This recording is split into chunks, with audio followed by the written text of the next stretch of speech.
Troppo buono, Andrea. Caffè bagnato, sicuramente. Allora, nel mio intervento cercherò di stringere un po', però diciamo che può rappresentare la prosecuzione della mostra di Andrea qua presente, dedicata al ballo.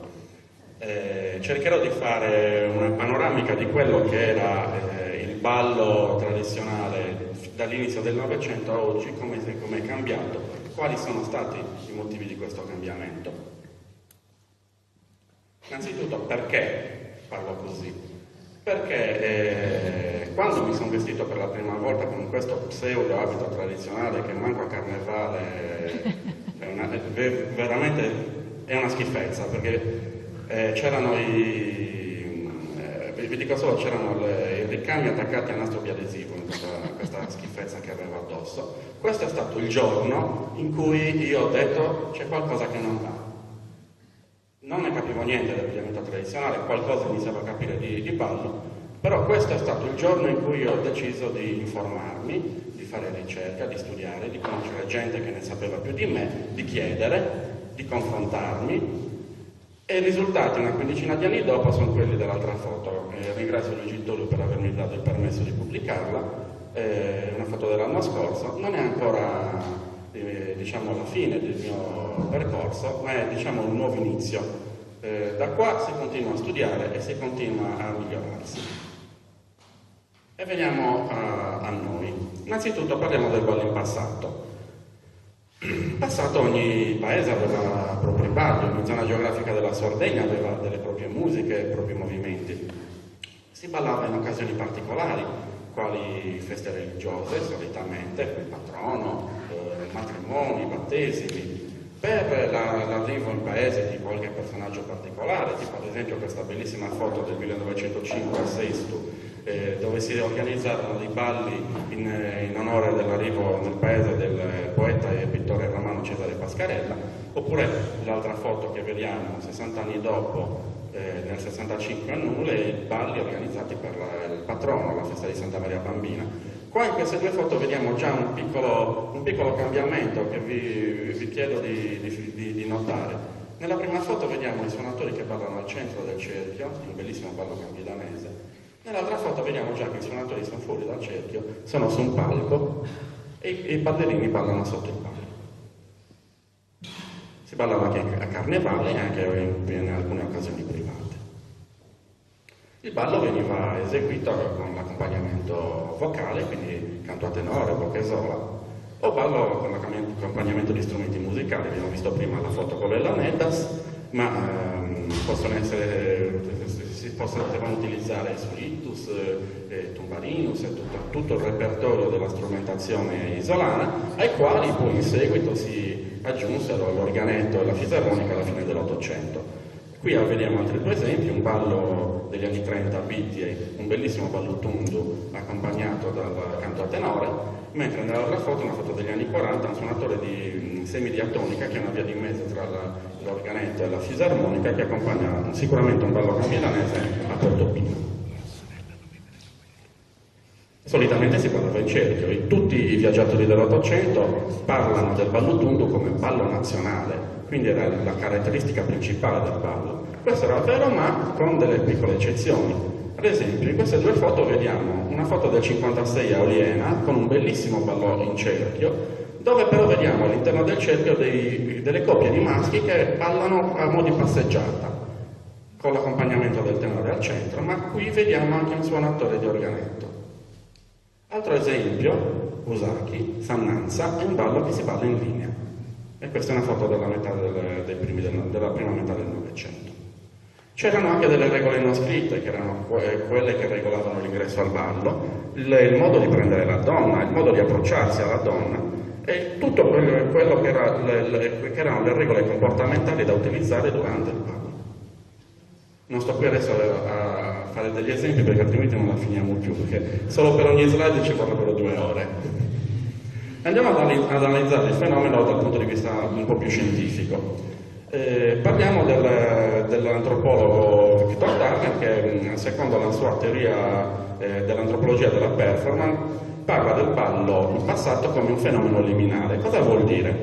vuol dire che è un fenomeno che appartiene al livello della soglia percettiva, della coscienza quindi, ed era una tendenza delle società arcaiche a ritualizzare tutte le consuetudini. Il ballo in passato aveva una funzione importantissima, che era quella di conoscersi tra uomo e donna. Non c'era altro momento della vita quotidiana per fare questo, perché l'uomo aveva i suoi doveri, la donna altri suoi doveri, e quindi l'unico momento di incontro era il ballo. Ecco che quindi la società, la comunità si sentiva obbligata a partecipare al ballo. Perché? Perché chi non partecipava al ballo erano le persone escluse dalla comunità. E chi erano le persone escluse? Le vedove, i malati, i carcerati. Quindi ci si sentiva quasi obbligati a partecipare, anche se magari non si ballava, però presenziare, partecipare al ballo era importantissimo. Si passa da una società arcaica a una società di tipo post-industriale. Quindi cosa vuol dire? Che la tecnologia ci regala tempo libero. Il ballo non è più l'unico momento utile per conoscere un uomo, per conoscere una donna.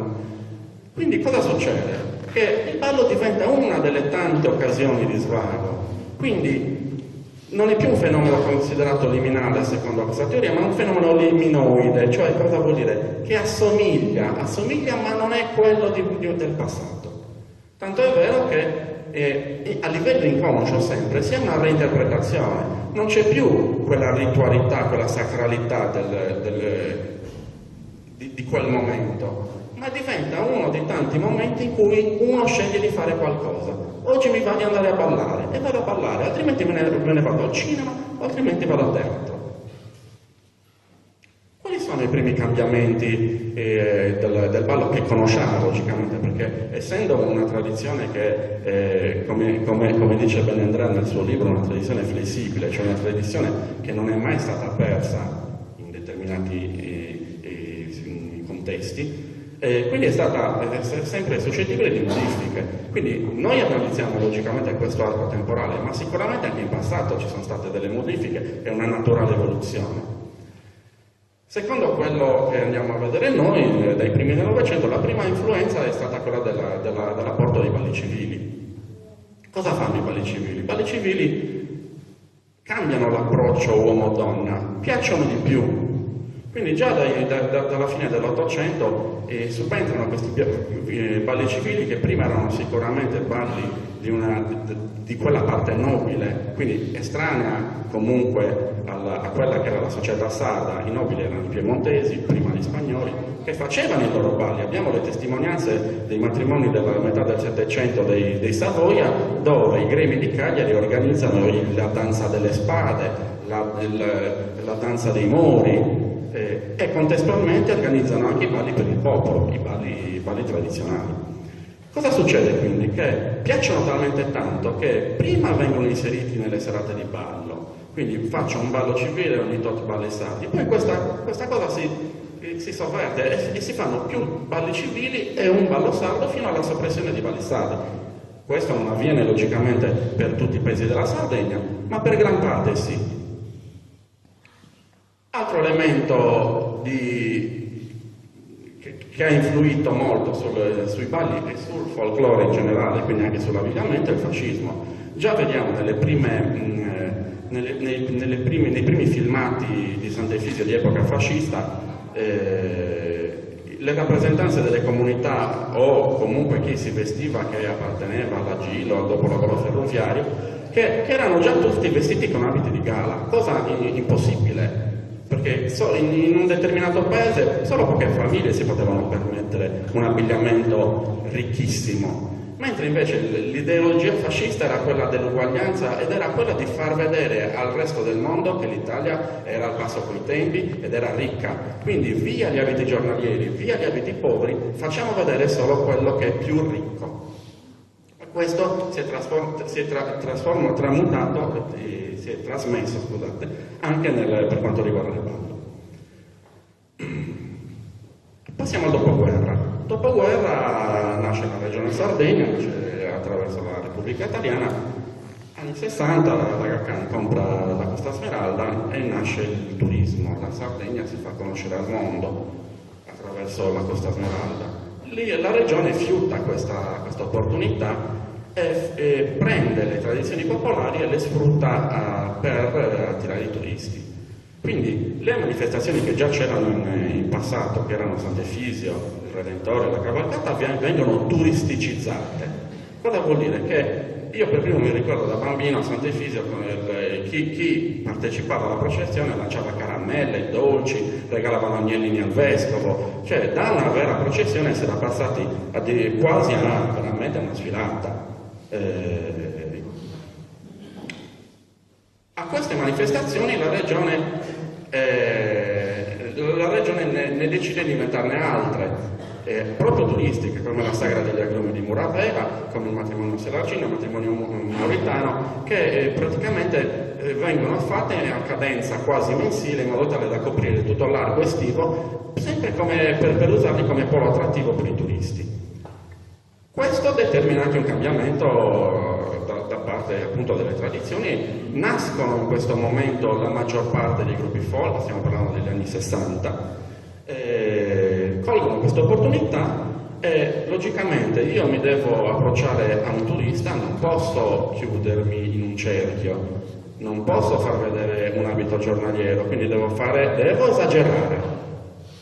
L'esagerazione porta al riempirsi di gioielli, porta alla creazione di coreografie per far piacere chi ci guarda, e tutto questo è un grande cambiamento che non è voluto dalla comunità, ma è voluto da un gruppo di persone che fanno di quella tradizione un mezzo per attirare turisti e per attirare a quel punto anche, come si chiamano, soldi, perché i gruppi vengono chiamati per essere pagati per fare le cose, non certo ci vanno a gratis. Quindi più esageriamo, più piacciamo e più ci chiamano. E quindi nascono contestualmente a queste manifestazioni gli spettacoli folcloristici. Quindi come ho appena detto, si ha quindi la modifica del ballo, si apre il cerchio perché viene considerato antiscenico, si inventano coreografie, il ballo quindi perde quel valore rituale che aveva, diventa un'occasione artificiale, viene decontestualizzato e solo chi ha potuto conoscere il ballo in piazza può valutare le differenze, può riconoscere che quello che è su un palco è diverso da quello che si faceva in piazza. Chi non conosce questa trasformazione pensa che quello che vede in piazza sia la verità, perché non gli viene detto che non è così, che non era così il ballo. Il folklore quindi diventa un prodotto esportabile, diventa un souvenir turistico, un prodotto vendibile, ed è qui, in questo periodo, che il significato della parola folklore cambia il suo vero significato, che era studio e divulgazione di una determinata tradizione, di un determinato territorio, a spettacolo. Il folklore non ha mai avuto il significato di spettacolo, siamo noi che gli abbiamo dato questo significato che non aveva. C'è quindi questa ricerca a tutti i costi del gradimento del pubblico, ma queste già le vediamo, queste sono foto della prima metà del Novecento, dove abbiamo un cavallo iperbardato che quasi non vede, perché si bardavano i cavalli con i fiori, ma non certo in questo modo. Nelle tracas si mettono dei nuraghi di cartapesta e si fanno tutte quelle coreografie che conosciamo benissimo. Il ballo, prima, per conoscere un ballo bisognava recarsi nel posto, nel luogo di origine. Come potevo io conoscere i vari balli della Sardegna? O dovevo andarci, come ho fatto io, e tuttora lo faccio, il fine settimana, quando è possibile, giro per la Sardegna ad approfondire le mie conoscenze. Esistevano quelle poche registrazioni private di chi possedeva una telecamera all'epoca, negli anni 60-70, era fortunato, rarissimi, ma diciamo che il grande cambiamento avviene alla fine degli anni 70 con la nascita delle emittenti private. Nasce Videolina alla fine degli anni 70 e subito nasce Sardegna Canta, contestualmente alla nascita di Videolina. E ancora oggi Sardegna Canta, pur non esistendo più, esiste attraverso altre trasmissioni che vengono fatte dalle emittenti private, che fanno vedere quello che era lo spaccato di quello che si credeva fosse la vera tradizione. Quindi si chiamavano i gruppi folk a fare il loro ballo e si presentava il ballo della pardola, il ballo della giostra, giusto per fare spettacolo, perché voi pensate a vedere 2 ore di Sardegna accanto di gente che ballava in cerchio. Il popolo che non conosceva il ballo non avrebbe gradito, quindi era un mezzo per comunque attirare l'attenzione di chi guardava quelle trasmissioni. Andiamo avanti. Metà degli anni 90 nasce internet. 10 anni dopo nascono i social network. Un altro sconvolgimento sociale a livello mondiale a questo caso. Come prima il ballo era considerato un obbligo, era un dovere partecipare, andare all'evento, così oggi chi non ha Facebook è estromesso dalla società, fondamentalmente. E purtroppo è una realtà. I social network diventano contenitori di tutto, e anche di balli sardi.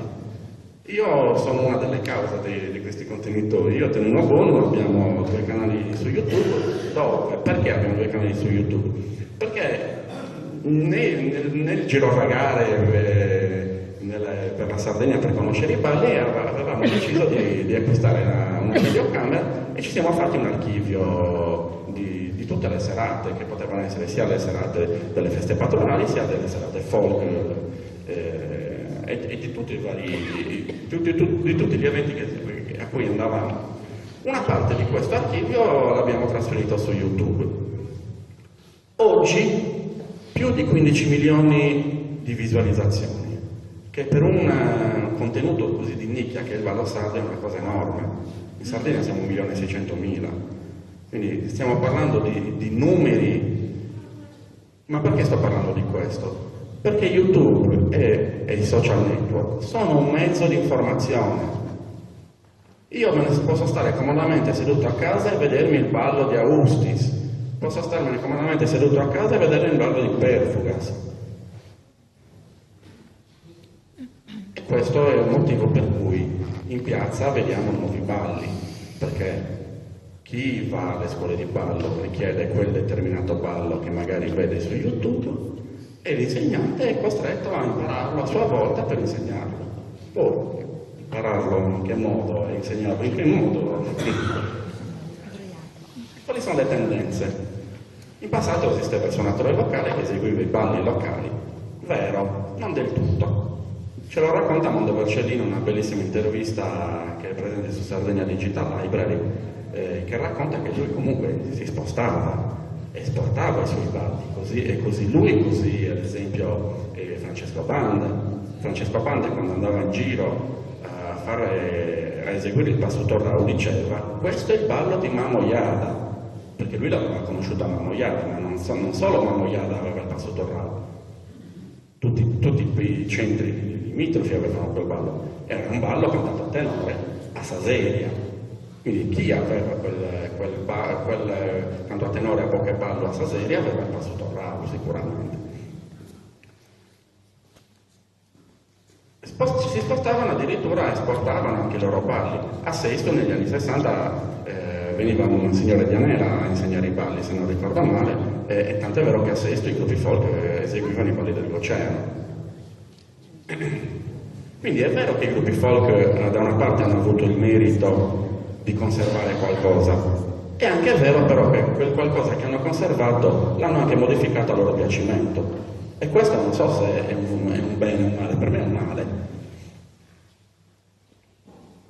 Esistono però ancora isole felici, ci sono ancora paesi dove il ballo resiste, dove la tradizione è stata mantenuta, e questo è un bellissimo esempio. Queste 3 foto sono i balli del Martedì Grasso a Seneghe, Sasandanzas de Martis de Goa, dove c'è proprio una sorta di rituale che di quelle regole non scritte, che se uno non le conosce non può entrare in piazza a ballare.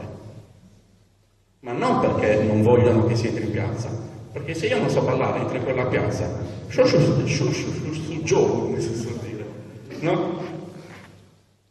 Ma ci sono per fortuna anche altre realtà, Collinas ad esempio, ma anche Silanus. A Silanus si fanno i loro 4 balli, quindi se io vado a Silanus so che farò 4 balli, punto. Quali sono le tendenze? Le tendenze sono che questa diffusione attraverso i social network, attraverso i media, questa marea di informazioni favorisce l'interesse verso i balli tradizionali. Aumentano quindi le scuole di ballo, aumenta il numero di serate dove poter ballare, si organizzano serate di ballo in centri dove non si ballava più. Cagliari non ballava più dalla fine dell'Ottocento. Chi ballava a Cagliari al rientro di Sant'Efisio il 4 maggio in Piazza del Carmine, chi è che ballava? Erano quelli del circondario, se si ballava ancora. A Cagliari si ballava oltre al 4 maggio per la ricorrenza della Madonna del Carmine. Cambia anche il modo di suonare, non c'è solo più il suonatore, ma c'è la band musicale. Arrivano nuovi strumenti musicali, il cajon, la pianola, il violino, si usano. È un dato di fatto. Problematiche. Vista questo nuovo interesse verso i balli, nascono questi problemi. E quali sono? Sono la mancanza di una cultura del ballo. In un paese dove non si ballava più da 60-70 anni e si riprende a ballare, c'è il problema che manca quella cultura. Cosa vuol dire che manca la cultura? Che mancano quelle regole non scritte che esistevano e che se non vengono insegnate da qualcuno non ci sono più, e quindi si assiste più che a un ballo in piazza, a un autoscontro in piazza. Le informazioni sono ancora un po' condivise e qui possiamo dire che stiamo iniziando a eliminare questa problematica.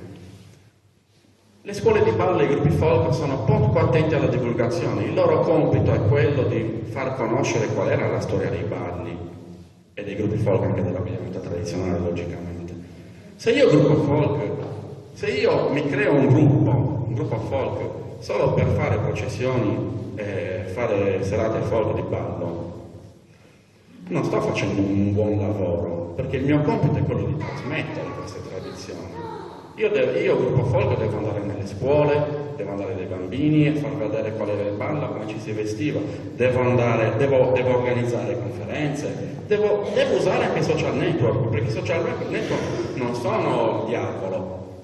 Sono il diavolo se noi lo utilizziamo male, ma se lo utilizziamo bene, i social network servono tantissimo, perché attirano comunque l'attenzione. Se io faccio un post dove scrivo che l'utilizzo di quel determinato capo di abbigliamento si utilizzava per quel motivo, sto dando informazioni buone. Per valore a te da delle fonti, dai documenti. Ecco perché dico sempre che bisogna studiare, anche per fare 2 passi messi in croce.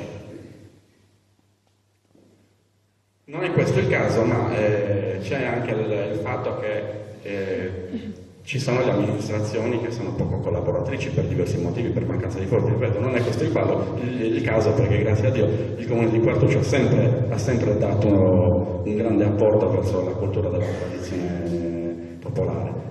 Io vengo sempre qua a ballare da anni, quindi da questo punto di vista ben venga nel Comune come Quartuccio. C'è un'eccessiva folclorizzazione delle danze, c'è una modifica parziale di alcuni balli da parte delle scuole di ballo. Su Basso Trese di Nughedo Santa Vittoria non è un ballo da fare in cerchio, è un ballo di coppia. A Nughedo si balla in coppia.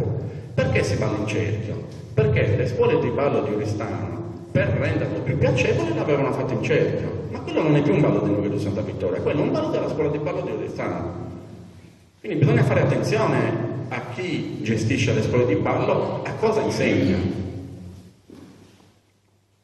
C'è il rischio della perdita della corrispondenza tra ballo e paese di appartenenza, vero? Per fortuna però ancora oggi stiamo assistendo a una regionalizzazione dei balli. In ogni paese si fa qualsiasi cosa, si balla qualsiasi cosa. L'unico lato positivo ancora è quello che diamo il nome del paese a quel ballo di Busachi, ballo di Nughedo Santa Passo Trese di Nughedo Santa Vittoria e così via. Quindi stiamo comunque dando una tracciabilità di quel ballo, stiamo riconoscendo che quel ballo proviene da quel paese o da quella zona. Sallo-Cudoresa. Abbiamo anche però degli aspetti positivi. Quindi Chi balla cerca comunque di conoscere meglio le cose, quindi c'è un inizio ad avere una maggior consapevolezza. Le buone informazioni, come stavo dicendo prima, iniziano a essere trasmesse. Questa è un'occasione di trasmissione di buone informazioni. Si moltiplicano le occasioni di ballo. Qua in zona di Cagliari, fino a 6-7 anni fa, non si ballava praticamente niente. Oggi è la zona della Sardegna dove si fanno più serate di ballo, in tutta la Sardegna. Aumenta il numero di suonatori e di ballerini. Se negli anni 70 di suonatori di Leonidas ne avevamo... Quanti ne avevamo, Tonino? Negli anni 70, negli anni 80, suonatori pochissimi. Adesso, se non ricordo male, la regione ha fatto un elenco, sono più di 300, almeno quelli che conoscono lo strumento. Poi che lo sappiano suonare è un altro discorso, però almeno che sappiano di cosa si parla. Ma così come suonatori di Leonidas, anche suonatori di organetto, che ne abbiamo un'infinità adesso. Si inizia a richiedere il suonatore di Leonidas nelle piazze, cosa impensabile fino a qualche anno fa. Qua soprattutto in Campidano e anche a San Galvino, in quella zona, si richiede la presenza del suonatore di Leonidas, giustamente. E qui dobbiamo dire un grazie a Antonio Spiga, perché grazie a lui tu stai dando un ottimo apporto alla riscoperta del ballo. È anche vero che ci sono molti gruppi folk, e qua abbiamo tante rappresentanze di gruppi folk oggi che ringraziamo per la loro presenza, tante rappresentanze dei gruppi che iniziano a fare le cose bene. Tra l'altro vorrei far notare che sono maggiormente i giovani che fanno questo, mentre gli anziani sono, gli anziani tra virgolette, anziani intesi come quelli che ci sono tot anni nel gruppo, sono molto restii al cambiamento, perché uno dice ma cosa me ne frega di cambiare, tanto la serata me la faccio lo stesso, non mi devo sforzare, e va bene così. No, non va bene così, la ricerca deve essere costante, non si è mai arrivati, perché come ho scritto qualche tempo fa su Facebook, l'intento del gruppo folk è quello di arrivare a quella verità a cui non potrà mai arrivare, perché non c'eravamo all'epoca. Però l'obiettivo è arrivare a quel 100%, non ci arriveremo mai, però io devo fare di tutto per migliorarmi. E passiamo alla responsabilità. Come ho detto prima, un gruppo folk non deve solo sfilare e ballare, ma ha il compito di divulgare. Divulgare in che modo? Come ho detto prima, nelle scuole, nelle canali convegni, conferenze, eccetera. Deve fare in modo di far vedere quella che era la tradizione sul palco. Nessuno dice che non si può fare un ballo con coreografie, basta chiamarlo col suo nome. Cioè, noi non stiamo dicendo non lo devi fare, ognuno può fare quello che vuole, l'importante è che chiami le cose col proprio nome. Se sto facendo folklore, vuol dire che sto facendo che sto trasmettendo una tradizione che, guardate bene, molto spesso è una tradizione rigida. Cosa vuol dire? Che è una tradizione che si è bloccata nel tempo e che non è suscettibile di modifiche. Quando si dismette l'abito tradizionale, quella è una tradizione che si ferma, che si blocca. Chi sono io, gruppo folk, nel prendere quell'abito e aggiungergli cose? È una cosa che non va, che è un po' scorretta, perché la tradizione è tale quando nasce dal volere di una comunità, quando la modifica nasce dal volere di una comunità. Se questa modifica nasce da un gruppo di persone che non rappresentano l'intera comunità, non stiamo più parlando di tradizione, ma stiamo parlando di altre cose. Ad esempio il teatro, che prende spunto da una tradizione per fare altro. Benissimo, si può fare. Ecco quindi che questo che ho appena detto si traduce in contestualizziamo. Il gruppo folk sta contestualizzando un arco di temporale ben definito, che è quello di cui ha parlato Ignazio, che è dalla fine del Settecento, diciamo, perché l'inizio di un materiale, non dico cospicuo, ma riconoscibile, parte dalla fine del Settecento, fino a che in quel determinato paese non è stato dismesso l'abito. Quello è l'arco di tempo che deve prendere il gruppo folk. Andare oltre non ha senso, perché che senso ha fare una riproposizione di una cosa che esiste? Per quello ci sono le rappresentanze delle comunità, per quello c'è il ballo in piazza. Questo vale anche per le scuole di ballo, non mi dilungo. Andiamo alle conclusioni. Per quanto riguarda il ballo tradizionale, non possiamo conoscere come si evolverà in futuro, soprattutto il ballo in piazza, perché lì è la comunità che deciderà, e sono gli attori di